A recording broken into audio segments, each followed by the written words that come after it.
Hi everyone, this is Landscape Thesis midterm presentation. I'm Jingzong Li. The topic of my presentation is urban micro-renewal in the Fisherman's Bend employment precinct. Australia's largest urban renewal project, Fisherman's Bend, is facing a major transformation, experiencing significant socio-economic change and physical renewal. Before I begin my analysis, I will answer the following three questions: why here, why do it, and what's the plan? The area was the location of the first class of my postgraduate studies, the FUM project. With the main problem was flood control, I had not had the opportunity to investigate the site in the more detail due to the epidemic, though there were many unanswered questions. Secondly, as the largest urban renewal project in Australia, it has enjoyed a great deal of attention. However, after reviewing the official documents, I personally believe that the plan does not provide a detailed plan for employment precinct. Thirdly, the potential of the site is far from being exploited. This impact will be more and more obvious in the next 10 to 20 years, especially when the government project and business cooperation project in the employment precinct will gradually come into place, which will bring huge value to the site but also bring challenges. In discussing what's the plan, I would like to illustrate my strategy by constructing Docklands, which is located on the northeast side of the project site, just across the Yarra River from each other, and was also an urban renewal project and the place where I first came to live in Melbourne. I was impressed by the modern office buildings and the high level of urbanism, and the new look of what used to be a docklands. However, in some property market research, most people commented that it was a more upscale commercial office area, but with high rents, not enough vibrance. Studying the history of the docklands,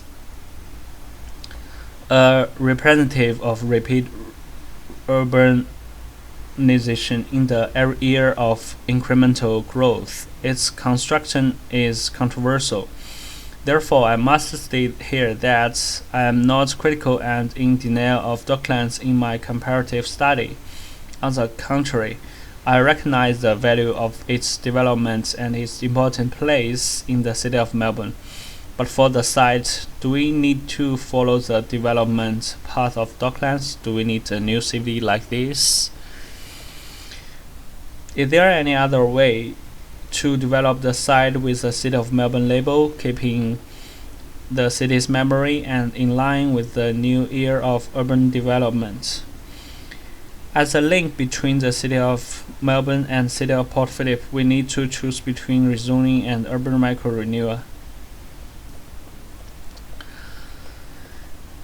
The project is located on a 23-hectare site in the southeast section of Fisherman's Bend employment precinct, separate from the Westgate Park by Westgate Highway. The site is currently dominated by commercial warehouses and some old factories. There are some retail stores located on the street, but they are basically out of business after research. In the government planning documents, it's expected that a new campus of the UM will be built nearby in 3 to 5 years, when the government will reopen the disused railway line and install a new station in the site, which will be an important opportunity to revitalize the area. What can we do before the opportunity areas, and what can we do after the project is completed? What will be the future audience, and how will their needs change? These are the questions I'm trying to answer with this design. Since 2019, after the global epidemic, the Australian government has embarked on an economical recovery plan. It's an imperative that future plans for the Fisherman's Bend takes into account this new influx of people. In a survey of Melbourne's housing prices around the cities shows a wide range of prices depending on its location and will abundant to most locals and foreign workers and students. Likewise, the excellent location will attract an influx of foreign middle-class people, which will affect the working-class people who already live here. Gentrification without displacement, i.e., balancing the competition between different classes in terms of consumption, leisure, and public space, is the support and goal of the topic micro-renewal strategy.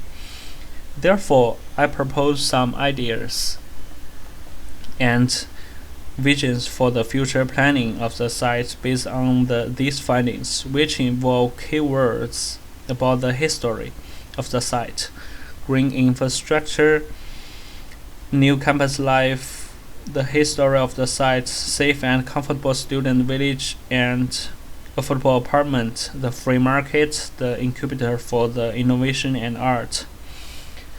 Specific strategies include, firstly, identifying micro-renewal based on the current state of the site and the project to be built. Secondly, to break the connection between the site and the park, to enhance the connection between the site and the surrounding nature sources, and to balance the land value of the site. Third, the production of new kinds of housing stock in converted or new built units, which creates a parallel housing market for high-end low-income residents, creates more retail and meets employment and consumer demand. And fifth, reuse the tiny spaces with the site, enhance the living experience of residents and workers. The final results is obtained through overlay. That's all. Thank you.